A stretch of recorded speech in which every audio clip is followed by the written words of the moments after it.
Yes, ma'am. on the table. Mike. The other mic. I'd like to know what's going to happen to this town because obviously you're not listening to the citizens here. You're going to do whatever you want to do. Also, I'd like to know what's going to happen with our wildlife, our fishing, you know. We have eagles in front of my house. I live on 121 Chestnut Street, and it's beautiful, it's peaceful, and what's going to happen to that property right there? I mean, we have red fox, we have fishing. What's going to happen to our water? No. Do you know? No answer, you don't know. No answer.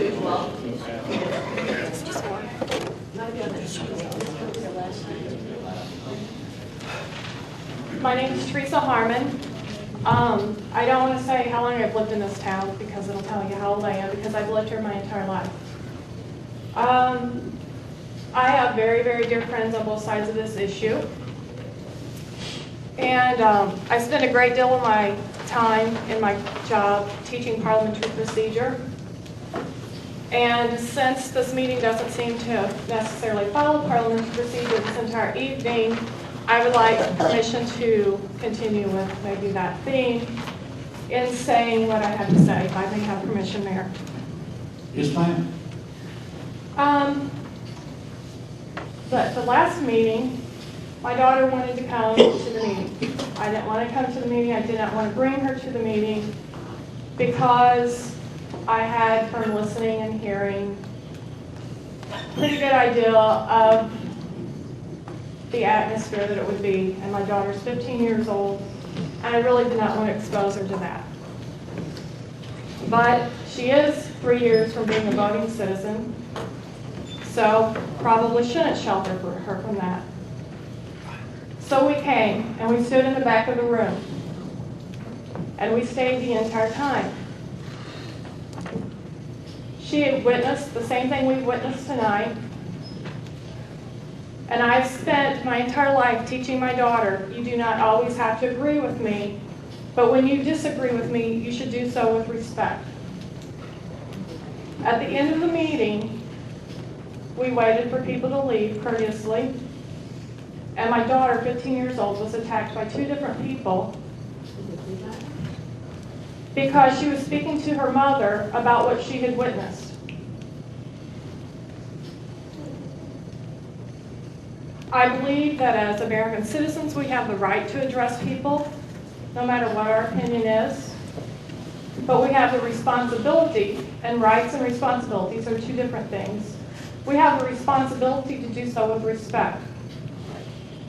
And although I try in my entire life to not quote my mother, I will quote my mother, is that you can often attract more bees with honey than you can with vinegar.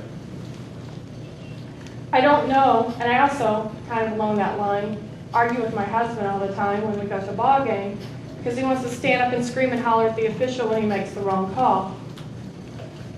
And sometimes the official makes the wrong call, and sometimes he makes the right call and you just didn't see what the right call was. And I say, how do you think that they're going to agree with you if you're attacking them? I don't know, those are just observations. And so I suppose what I'm trying to say, out of line and out of order, because this is not parliamentary procedure to address anyone other than the people sitting at this table, is that if I want to bring my daughter to this meeting again, I would like to be able to do so that she could see democracy, and so that she could not see anarchy, that she could see people acting like adults. That she should not leave and say, I did not know adults could act so immature when they don't get their way. I have not prompted her in her opinion of this. I really don't discuss it because, like I said earlier, I have dear friends on both sides of the issue. But maybe if everybody could just breathe a little bit and speak what they want to speak and speak what's in their heart, because you're allowed. You're allowed to speak what you are. But there's absolutely no reason to make threats to people or anything like that, because nothing is ever going to be accomplished by that. Thank you.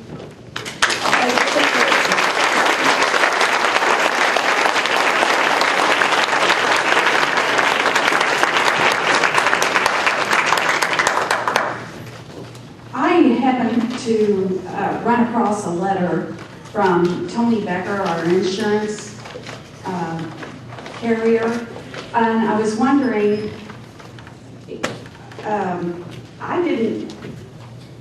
is there a reason why we haven't got a copy of this letter from him? What letter is it? That's a letter dated September 27, and it was his preliminary review of the following with the insurance requirements in regards to the commercial sale contract and the lease agreement. And after reading it, it kind of scared me a little bit because he's concerned with some of the language in the lease agreement that could very well possibly leave the city in a lot of liability. And he was concerned, he wondered why we hadn't received any of this. I don't know if anybody else has? Oh, you did? And I forwarded it on to Della. Okay. Received that. Do you think we need But I to don't have think it it? was presented to the whole council. It was not presented? No. It's not presented to everyone. Well, he said he spoke that morning, let's see. He talked to Ben, he said, we spoke this morning and a hard copy of this was hand-delivered to City Hall. He made a note of doing this on 10/3, several days in advance of the council meeting on 10/8. Several copies were included in the envelope. I followed up verbally with Debbie on 10/8 to make sure she'd receive it and given it to Mayor Shelley, since she was out of the office when he stopped by to drop it off. He also delivered a copy via email to Mr. Single.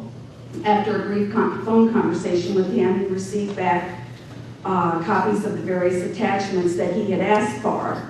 So he went on to say how he was talking to Della one night and asked her if she'd received a copy of this, and she also indicated that she had not. And at that time, Ben provided her a copy, and then Della provided me a copy. So I just wonder why we didn't get this. This letter was written September 27th. He dropped it off at City Hall way before the October 8th meeting. He didn't drop it off with me, he did give it to me. I wasn't Yes, there. I may. Tony said, No, you were not there when I dropped it off. I believe you were out on vacation for a few days.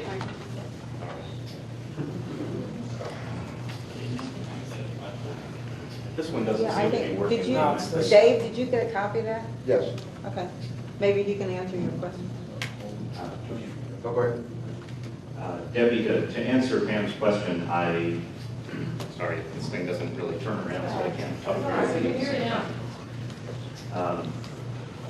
I believe when I initially dropped that off, you were out of the office for a few days, and I followed up a few days later, and I thought you did say at that time that you had received it, or you No, I handed didn't it to the receive mayor. anything if they gave it, put it on Tom's desk or something. Okay. And I was talking to Ben in front of my house a couple weeks later, I think, and asked him if he'd reviewed it.